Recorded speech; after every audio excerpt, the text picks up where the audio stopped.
save us. வேறே எந்த ஒரு நாமமும் நம்மை ரட்சிக்க முடியாது. In heaven or on the earth. வானத்திலும் பூமியிலும் நாம் ரட்சிக்கப்படும்படிக்கு வேறொரு நாமம் இல்லை. The voice and the message should be one, that Jesus saves the humanity. எல்லாரும் ஒன்றிணைந்து இயேசுவே எங்கள் தேசத்தை ரட்சியும் என்று நாம் கூப்பிட வேண்டும். Today is a wonderful day, August 15th, the Independence Day. அருமையான ஒரு நாள், ஆகஸ்ட் 15ஆம் தேதி சுதந்திர தின விழா. And today I want to caption what I'm talking with you as, இந்த நாளிலே நான் என்ன பேச போகிறேன் என்பதை உங்களுக்கு தலைப்பாக சொல்ல விரும்புகிறேன். India is free, but is your soul free? நம்முடைய ஆத்துமா விடுதலையாகும் பொழுது இந்தியா உண்மையாகவே விடுதலையாகும். Now India is already free. ஏற்கனவே சுதந்திரம் அடைந்து விட்டது. But the question is, are you and I free in our soul? ஆனால் கேள்வி என்னவென்றால், நம்முடைய ஆத்துமாவிலே ஒரு விடுதலை உண்டாயிருக்கிறதா? You know, today even as we celebrate, what are we celebrating? We are remembering and celebrating what happened on August 15th of 1947. 1947 நடந்த அந்த சம்பவத்தை இன்றைக்கு ஒரு கொண்டாட்டமாக தேசத்திலே நாம் கொண்டாடுகிறோம். We honor the sacrifice of those who fought for our nation's freedom. நம்முடைய தேசத்தின் சுதந்திரத்திற்காக போராடினவர்களை இந்த நாளிலே நினைவு கூறுகிறோம். When they raise the flag and when you see the flag that goes up, it reminds us that the freedom that you and I enjoy has come with an expense. It's very costly. கொடி ஏற்றும் போதெல்லாம், கொடி மேலே பறக்கும் பொழுதெல்லாம் நமக்கு முன்னே வாழ்ந்த தேசபக்தர்கள் செய்த தியாகத்தை நாம் நினைவு கூறுகிறோம். But this morning I want to talk about a greater freedom than a political freedom. இந்த அரசியல் சுதந்திரத்தை விட மிகப்பெரிய ஒரு சுதந்திரத்தை நான் உங்களோடு பேச போகிறேன். You know, a nation can be free at large, but the citizens can be bound. ஒருவேளை ஒரு தேசம் சுதந்திரம் அடையலாம், விடுதலை அடையலாம், ஆனால் ஜனங்கள் இன்னும் சிறையிருப்புக்குள்ளே இருக்கலாம். You know, India may be free from a foreign rule. ஒருவேளை நாம் அயல்நாட்டு அந்த சிறையிருப்பிலிருந்து விடுதலையாகி இருக்கலாம். But people can be enslaved by sin and addiction. ஆனால் அடிமைத்தனத்திலேயும் பாவத்திலேயும் ஜனங்கள் இன்னும் சிறைப்பட்டு இருக்கலாம். You know, people are enslaved in fear and bitterness. ஜனங்கள் இன்னும் அடிமைத்தனத்திலே வாழ்ந்து கொண்டிருக்கிறார்கள். You know, they are enslaved in greed and hatred and pride and guilt. இன்றைக்கும் அநேகர் பாவத்திலேயும் வெறுப்பிலேயும் அவர்கள் சாபத்திலேயும் காணப்படுகிறார்கள். And in John 8:34 it says, யோவான் 8ஆம் அதிகாரம் 34ஆம் வசனம் சொல்கிறது, Jesus said, whoever commits sin is enslaved to sin. பாவம் செய்கிறவன் பாவத்திற்கு அடிமையாயிருக்கிறான். So I want to ask you a question this morning. ஆகவே இந்த காலைவேளையிலே உங்கள் முன்பதாக ஒரு கேள்வியை நான் வைக்க விரும்புகிறேன். Our country India is free. நம்முடைய தேசமாகிய இந்தியா விடுதலையாகி இருக்கிறது. But I want to ask you a question this morning. Is your soul free for Christ? ஆனால் இன்றைக்கு நான் உங்களை பார்த்து கேட்கிறேன், உங்களுடைய ஆத்துமா விடுதலை அடைந்திருக்கிறதா? I want to share from the Bible a very simple story. மிக எளிமையான ஒரு சம்பவத்தை வேதாகமத்திலிருந்து உங்களுக்கு நான் சொல்ல விரும்புகிறேன். It's not a deep story with a deep truth. அது ரொம்ப ஒரு ஆழமான கதையோ அல்லது ஆழமான அர்த்தமோ உடையதல்ல. You know, a very simple story that comes as a reminder, a simple reminder for you and for me this morning on our Independence Day. இந்த சுதந்திர தின விழாவிலே மிக எளிமையான ஒரு நினைப்பூட்டலை நான் உங்களுக்கு இந்த கதையின் மூலமாய் சொல்ல விரும்புகிறேன். You know, Jesus talks about a story about a rich man and a beggar. பாருங்க, இயேசு கிறிஸ்து ஒரு ஐஸ்வரியவானை குறித்தும் ஒரு பிச்சைக்காரனை குறித்தும் ஒரு உவமையை சொல்லுகிறார். You know, Jesus introduces in Luke chapter 16, he introduces about a rich man. லூக்கா 16ஆம் அதிகாரத்திலே ஒரு ஐஸ்வரியவானை குறித்து இயேசு அறிமுகப்படுத்துகிறார். Jesus says he lived a life so lavish. அவன் ஆடம்பரமாய் வாழ்ந்தான். He had the freedom to eat. அவன் சாப்பிடுவதற்கு சம்பரமாய் ஆகாரங்கள் இருந்தது. He had the freedom to dress so well. அவன் சுயாதீனமாய் நன்றாய் உடுத்துவதற்கு ஏராளமான உடைகள் இருந்தது. He had the freedom to enjoy the wealth that he had. அவனுக்கு இருந்த சொத்துக்களை அனுபவிக்கிறதற்குரிய அதிகாரம் அவனுக்கு இருந்தது. Freedom to live in luxury. அவன் ஆடம்பரமாய் ஊதாரித்தனமாய் வாழ்ந்தான். When you look at everything, when he enjoyed everything and completely free. இந்த ஐஸ்வர்யமானவனை பார்க்கும் பொழுது அவனுக்கு எல்லாம் இருக்கிறது, அவன் அனுபவிக்கிறான் என்று நாம் நினைக்கிறோம். But spiritually this rich man was slave. ஆனால் ஆவிக்குரிய விதமாய் பார்க்கும் பொழுது இவன் ஒரு அடிமைத்தனத்திலே இருக்கிறான். His own possession controlled him. அவனுடைய முழு சொத்துக்களும் அவனை கட்டுப்படுத்தி வைத்திருக்கிறது. The own comfort that he was enjoying was controlling him. அவன் அனுபவிக்கிற எல்லாவற்றுக்கும் அவன் அடிமையாயிருந்தான். His earthly life controlled him completely. உலக பிரகாரமான வாழ்க்கை அவனை கட்டுப்பாட்டுக்குள் வைத்திருந்தது. You see, he had the freedom of lifestyle, but he had no freedom of his soul. அவனுடைய வாழ்க்கையிலே விடுதலையோடு அவன் எல்லாவற்றையும் அனுபவித்தான். அவனுடைய ஆத்துமாவிலே விடுதலை இல்லாதவனாயிருந்தான். Imagine in 1947 on the day of independence. 1947 ஆண்டு சுதந்திர தின விழா அன்று, the British flag came down and the Indian flag was raised up. ஆங்கிலேயர்களுடைய கொடி இறக்கப்பட்டு இந்தியாவினுடைய கொடி ஏற்றப்பட்டது. A nation celebrated so powerfully. தேசமே அதை கொண்டாடியது. But even though we politically got the freedom, அரசியல் விதமாக நாம் விடுதலை பெற்றாலும் it's only external. அது ஒரு வெளிப்புறமான காரியம். But still there is a ruler that is ruling us internally and we are controlled by him. ஆனாலும் இன்றைக்கு நமக்கு உள்ளே ஏதோ ஒன்றினாலே நாம் கட்டுப்படுத்தப்பட்டு இருக்கிறோம். You can remove that external ruler, but you cannot remove that is enslaved and that you are controlled by. வெளியிலே நம்மை ஆளுகிறவர்களை விட்டு நாம் விடுதலையாகி விட்டோம். ஆனால் உள்ளே ஆளுகிற அவனிடத்திலிருந்து நாம் இன்னும் விடுதலையாகாமல் இருக்கிறோம். You see, sin can become the master of your human heart. பாருங்க, உங்களுடைய இருதயத்தினுடைய எஜமானாக உங்களுடைய பாவம் இருக்க முடியும். A person can say, I'm free to do whatever I want. நான் எதை வேணாலும் செய்வேன் அப்படின்னு ஒருத்தர் சொல்லலாம். But if sin is controlling you, you are truly not free. ஆனா உங்க இஷ்டத்துக்கு நீங்கள் பாவம் செய்வீர்களேயானால் உண்மையாகவே நீங்கள் இன்னும் சுதந்திரம் அடையவில்லை.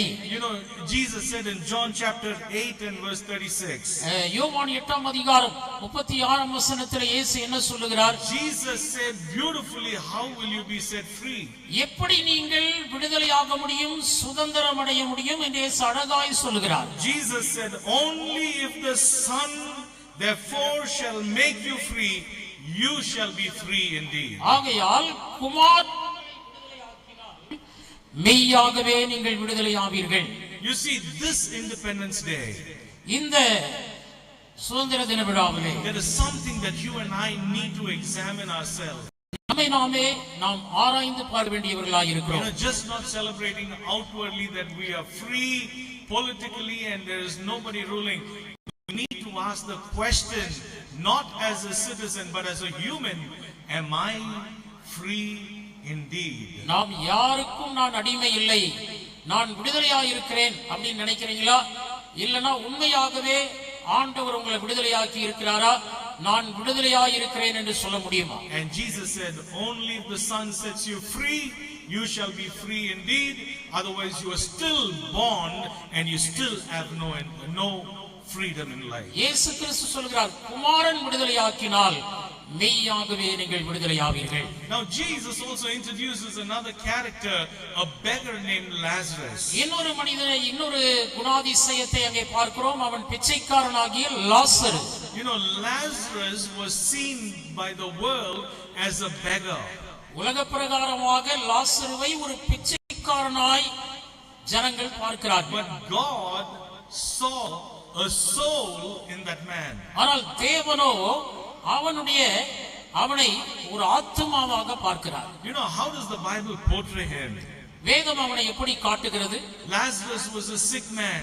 லாசரு ஒரு நோயாளியா இருந்தான். He was hungry and he was ignored by everybody. அவன் பசியாய் இருந்தான், அநேகரால் புறக்கணிக்கப்பட்டவனாய் இருந்தான். And he was lying at the gates of this rich man. இந்த ஐஸ்வரியவானாய் இருக்கிறவனுடைய வாசலிலே அவன் இருந்தான். But there is one beautiful thing that is engraved in the Bible. ஆனால் வேதாகமத்திலே ஒரு அழகான காரியம் சொல்லப்பட்டிருக்கிறது.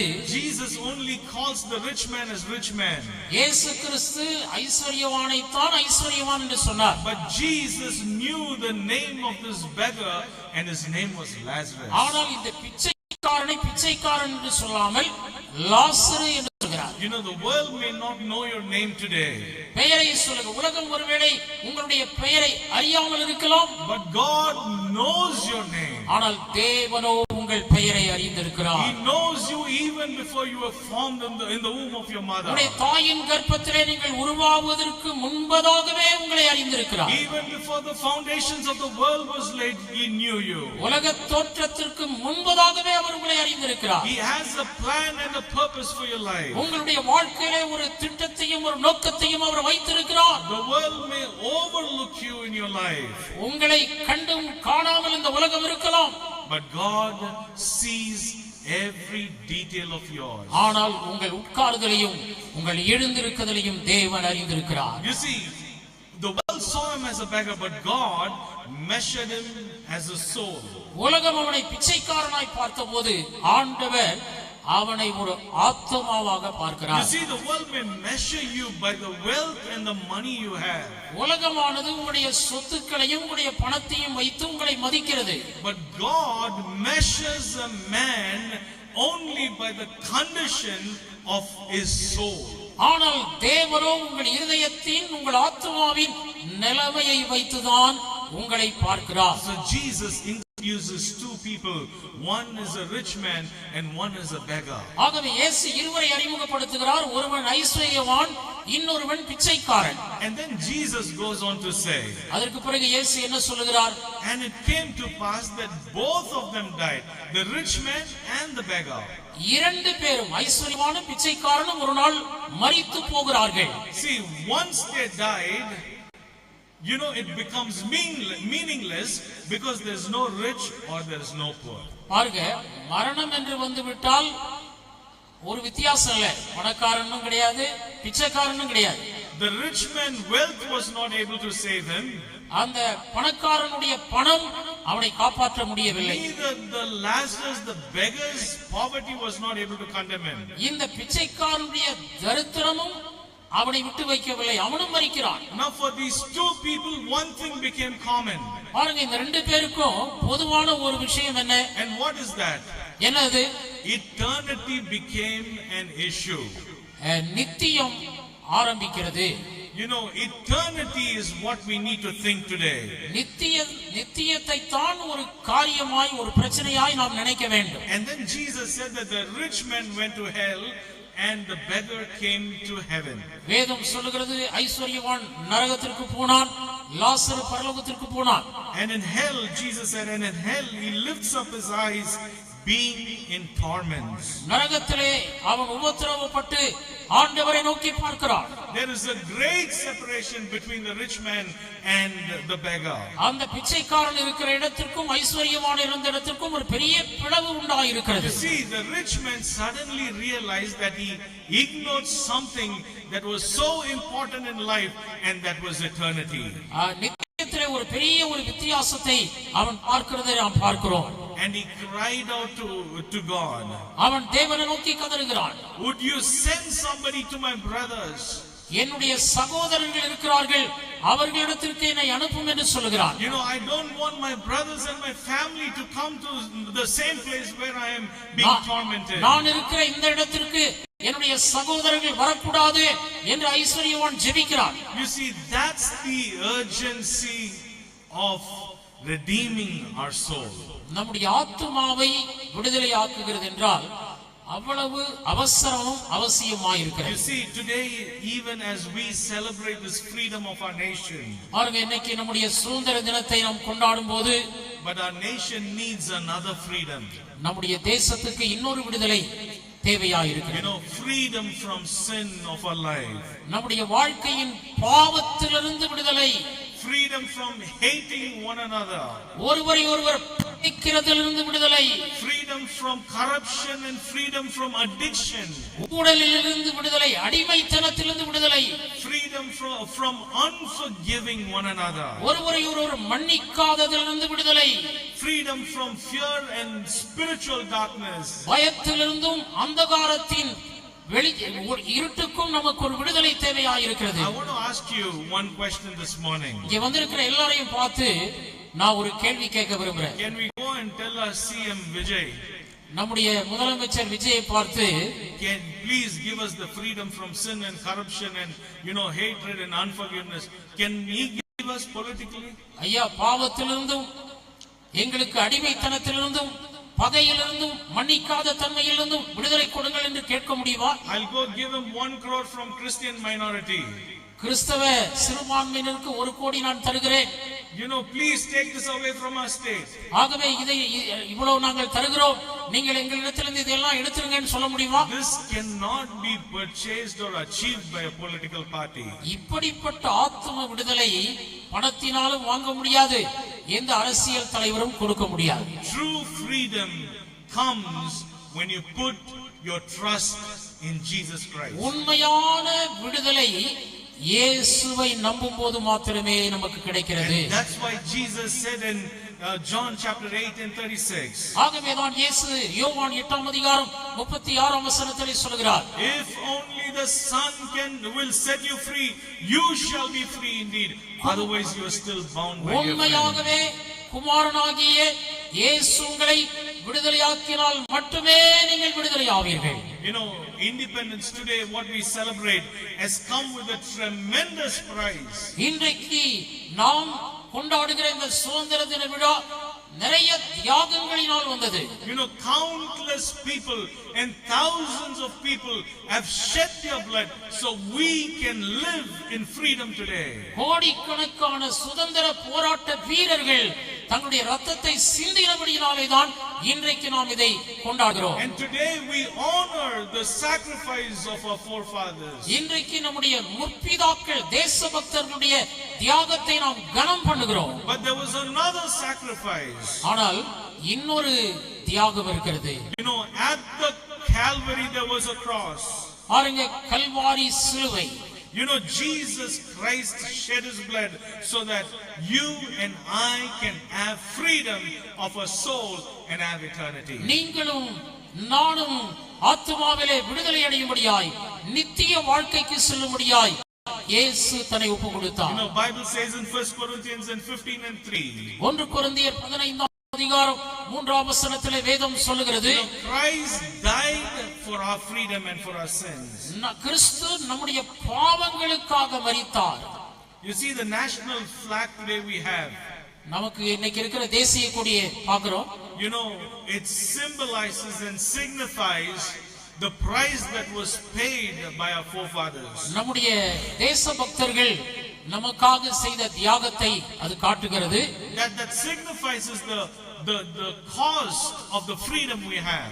நமக்காக போராட்டத்தினால் கிடைத்த வெற்றியை அந்த தேசிய கொடி காட்டுகிறது. And the cross for us as Christians reminds us of the price that Jesus paid at the cross of Calvary for eternal freedom. அதே போல சிலுவையானது இயேசு கிறிஸ்து நமக்காக மரித்த அந்த மரணத்தை நமக்கு ஞாபகப்படுத்துகிறது. Imagine two flags standing in front of you. உங்களுக்கு முன்னாலே 2 கொடிகளை நீங்கள் ஞாபகத்தில் வைத்துக் கொள்ளுங்கள். The Indian flag represents the freedom of our nation. ஒன்று நம்முடைய இந்திய கொடியானது நமக்கு சுதந்திரத்தை கொடுத்ததற்கு அடையாளமாக இருக்கிறது. And the cross represents the freedom of your soul.